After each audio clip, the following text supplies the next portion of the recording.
Sugar is a drug. You've been eating clean. You switched to the low-fat yogurt. You're having fruit instead of chips. You're doing everything right, and yet your brain feels like it's buffering. Like it's running on Windows Vista, slow, glitchy, and inexplicably prone to crashing right when you need it most. What if the thing you've been told is fine in moderation is, scientifically speaking, the single most weaponized substance in your daily diet, and it's been quietly eroding your mind this entire time? Welcome to the real story of sugar. Not the story on the cereal box, the one the neuroscience actually tells. Here's the thing nobody tells you. Sugar isn't just a dietary issue, it's a neurological one. And the frustrating part? Most people who are struggling with brain fog, low motivation, afternoon energy crashes, and that inexplicable inability to focus, never once connected to the white granular stuff they stirred into their morning coffee 3 hours ago. To understand what sugar does to your brain, you first need to understand one thing about how your brain works. Your brain runs on reward. It is, at its core, a prediction machine that is obsessed with making you repeat behaviors that feel good. And the primary chemical it uses to do this is dopamine, the molecule of motivation, wanting, and drive. Dopamine isn't just released when you feel pleasure. It's released in anticipation of pleasure. It's the feeling right before you bite into something delicious, not after. It's what drives you to reach for the phone, check the notification, open the snack cupboard. Now here's where it gets interesting. When you eat sugar, specifically sucrose, the kind in everything from soda to salad dressing, your brain releases a surge of dopamine in a region called the nucleus accumbens.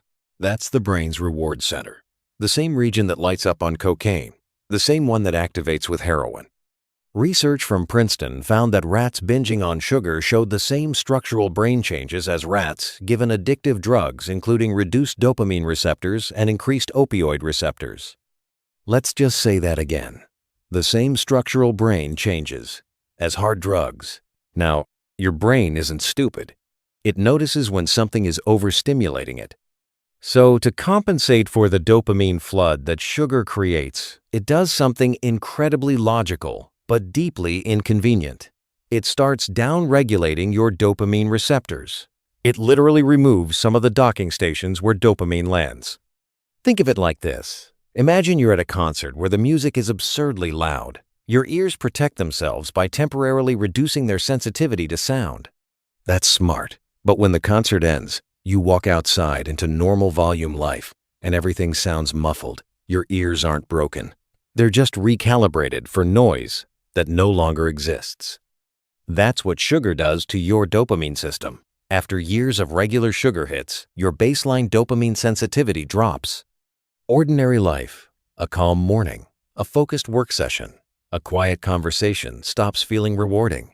Your brain has been tuned for a concert that isn't playing anymore, so it keeps demanding the music. This is why people who eat a lot of sugar often report feeling flat, unmotivated, and perpetually underwhelmed by normal life. It's not a personality flaw, it's neurochemistry. Your brain's reward circuitry has been gradually, quietly retuned. But dopamine is just the opening act.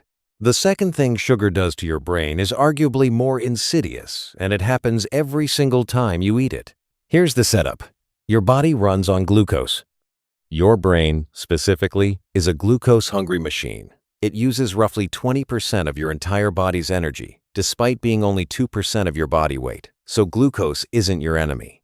In fact, some research shows that acute glucose ingestion can briefly sharpen memory and improve immediate recall. The key word there is acute, brief, controlled.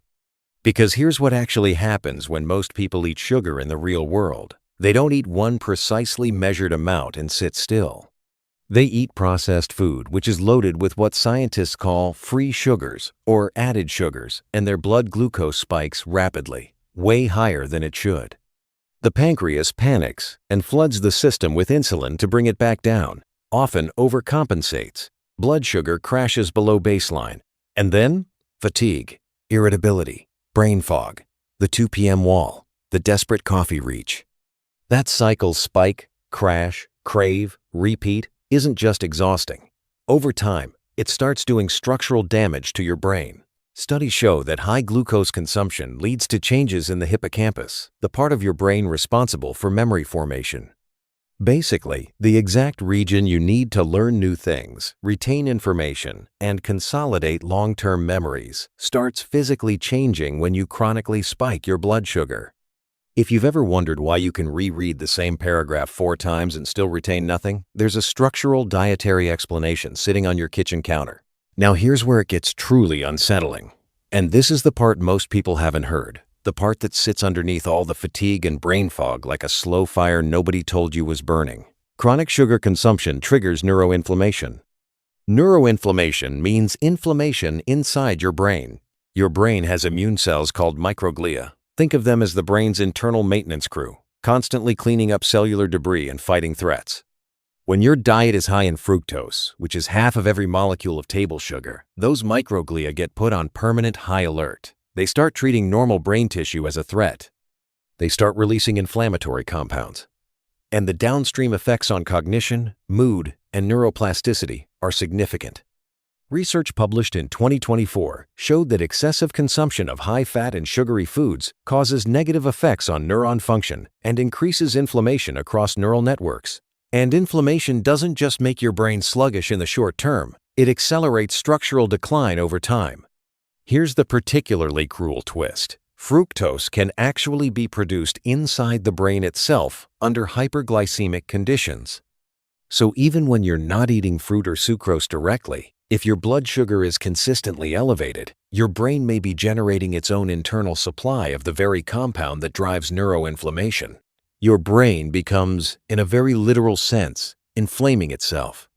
Let that image sit for a second. And this connects directly to something called the blood-brain barrier, which sounds like a comic book concept, but is one of the most important structures in your entire body. It's a specialized filter that sits between your bloodstream and your brain, letting in what's needed: oxygen, glucose, nutrients, while keeping out what isn't: sugar. Particularly through the inflammatory cascades it triggers, weakens this barrier. When the blood-brain barrier is compromised, harmful substances that normally couldn't enter the brain suddenly can. This dysfunction doesn't just increase inflammation further, it actively promotes neurodegeneration, the gradual breakdown of neurons and their connections. Neurons communicate through structures called synapses. Healthy synapses mean sharp thinking, fast connections, creative leaps. Dysfunctional synapses caused by inflammation, compromised blood-brain barrier, and impaired insulin signaling mean the opposite: slower processing, worse memory, reduced cognitive flexibility. And this brings us to a concept so important, so mind-bending, that it deserves its own moment. Some researchers now believe that Alzheimer's disease isn't primarily a brain disease, it's a metabolic disease. Specifically, it may be a disease of insulin resistance in the brain. They're calling it type 3 diabetes. Here's the backstory. We already know about type 1 diabetes and type 2 diabetes. Type 3 refers to a condition where the brain itself becomes insulin resistant. Why does that matter? Because insulin in the brain isn't just about blood sugar. It's involved in neuron survival, synaptic plasticity, memory consolidation, and the clearance of amyloid beta, the protein that clumps into the plaques found in Alzheimer's brains. When neurons lose their ability to respond to insulin, they lose access to proper energy metabolism. They start struggling to clear cellular waste, and the accumulation of tau proteins and amyloid plaques begins. Post-mortem analysis of Alzheimer's brains found dramatically reduced insulin signaling, lower insulin receptor density, and stronger markers of insulin resistance compared to healthy brains. When researchers artificially induced brain insulin resistance in animal models, those animals developed hallmark Alzheimer's-like changes: cognitive decline, tau pathology, and amyloid buildup. And here's the chilling part. This process doesn't start in your 70s. The chronic blood sugar spikes from years of high sugar intake, the ones that drive systemic insulin resistance, can gradually impair insulin signaling in the brain decades before any clinical symptoms appear.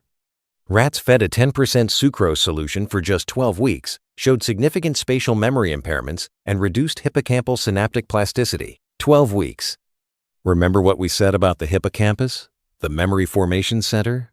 Yeah, it's the same structure, same damage, same mechanism. Now let's talk about fructose specifically. because this is where the story gets genuinely sneaky. When you eat regular table sugar sucrose, it splits in the body into two molecules, glucose and fructose. Glucose enters the general metabolic pathway and gets used by cells throughout the body. But fructose is processed almost entirely by the liver. And here's the problem. Your liver has a limited capacity. When you flood it with fructose, which is easy to do given how much high fructose corn syrup, fruit juice, and sucrose is in the average modern diet, it can't keep up. The overflow gets converted into fat, blood triglycerides rise, insulin resistance builds, and the chain reaction that eventually reaches your brain begins. But it gets weirder.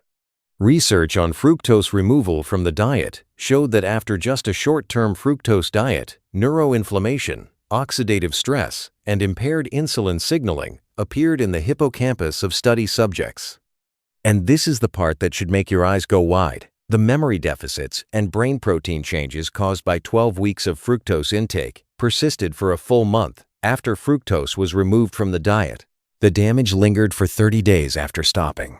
It doesn't just wash out when you eat a salad. The brain needs real time and real interventions to recover.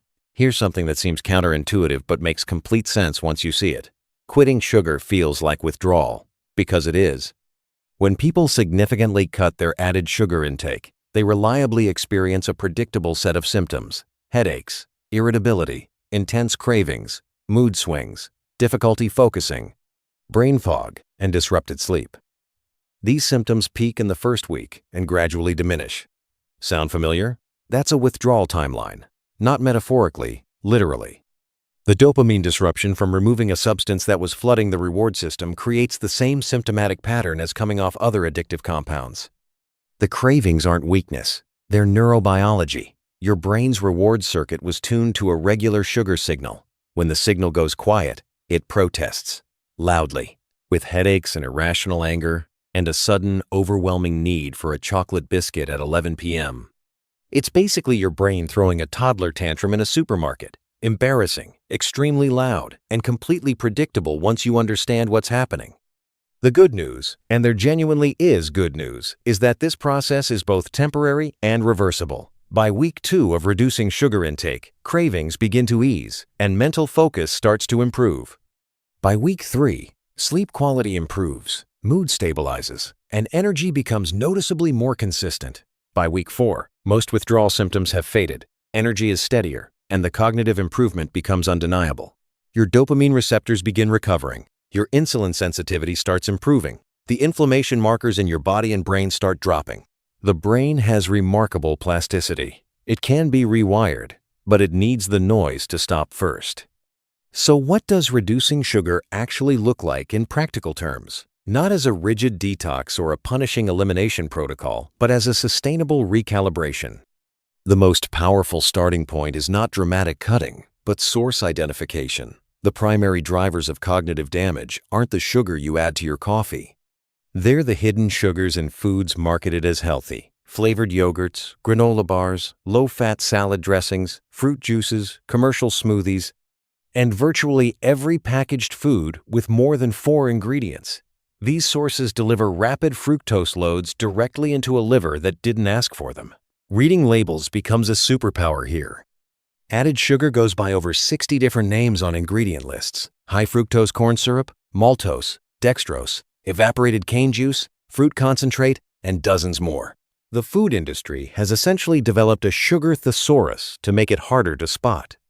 The next lever is glycemic load, which is a more nuanced version of glycemic index. Rather than just asking, "Does this raise blood sugar?" it asks, "How much does this amount of this food raise blood sugar?" That distinction is important because it moves you away from binary thinking, sugar bad, no sugar good, and toward understanding that the speed and magnitude of glucose delivery is what matters most for brain health.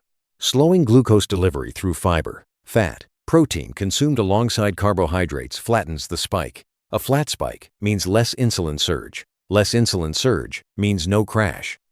No crash means sustained cognitive energy instead of the mid-afternoon brain fog most people have simply accepted as normal. By the way, that brain fog you've normalized, it's not normal. It's a symptom. And there's something else worth knowing. One of the most powerful tools for protecting your brain from the insulin resistance cascade is exercise. Not because it burns sugar, though it does, but because physical activity increases insulin sensitivity in neurons directly. It promotes the production of BDNF, brain-derived neurotrophic factor, which is essentially a growth and repair protein for neurons. BDNF is sometimes called fertilizer for the brain. It helps neurons stay flexible, form new connections, and survive cellular stress. Sugar suppresses it. Exercise amplifies it. This isn't a motivational statement, it's a metabolic one.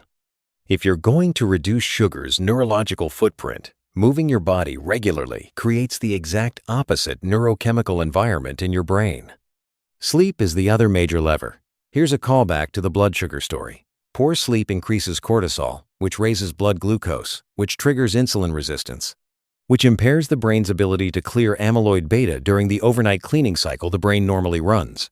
Sugar disrupts sleep quality. Poor sleep worsens sugar metabolism. It's a perfectly constructed trap. Breaking one loop breaks both. Now here's one thing that ties all of this together in a way that's both obvious and somehow completely missed. The conversation about sugar has almost exclusively focused on the body, on weight, on diabetes, on cardiovascular disease, and those are all real. But the brain story is far more urgent, far more personal, and far less told. Because what sugar is doing at its most fundamental level isn't just raising your waistline, it's gradually, measurably dimming the lights in your most important organ. Reducing your motivation through dopamine blunting, impairing your memory through hippocampal changes, triggering the same inflammatory cascades and insulin resistance pathways that researchers are now linking directly to Alzheimer's disease. You don't have to go full monk. You don't have to eat cardboard and virtue signal at birthday parties. The goal isn't perfection. The goal is awareness specifically. The awareness that what you eat 3 times a day has a direct and measurable impact on who you are cognitively, on how sharp you feel, how motivated you wake up, how clearly you think in the afternoon, how well you sleep at night. That's not a diet decision. That's a brain decision. And it's one you now actually have the information to make.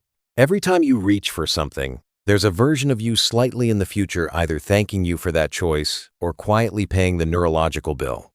Sugar isn't the villain in a dramatic way. It doesn't announce itself. It works slowly, legally, and with the full endorsement of every supermarket aisle in the world. But now you know what's actually happening inside the 1.4 kilograms of tissue that runs every thought you've ever had. The one-sentence version? Your brain isn't tired. It's been slowly drugged by the most socially acceptable substance on the planet. Now that you understand how sugar is reshaping your neurochemistry, there's something even more powerful that builds directly on this. It's about dopamine fasting, what actually happens when you deliberately starve your brain's reward circuit, and the counterintuitive reasons why doing it makes you feel more alive than anything you've ever optimized. Watch it next.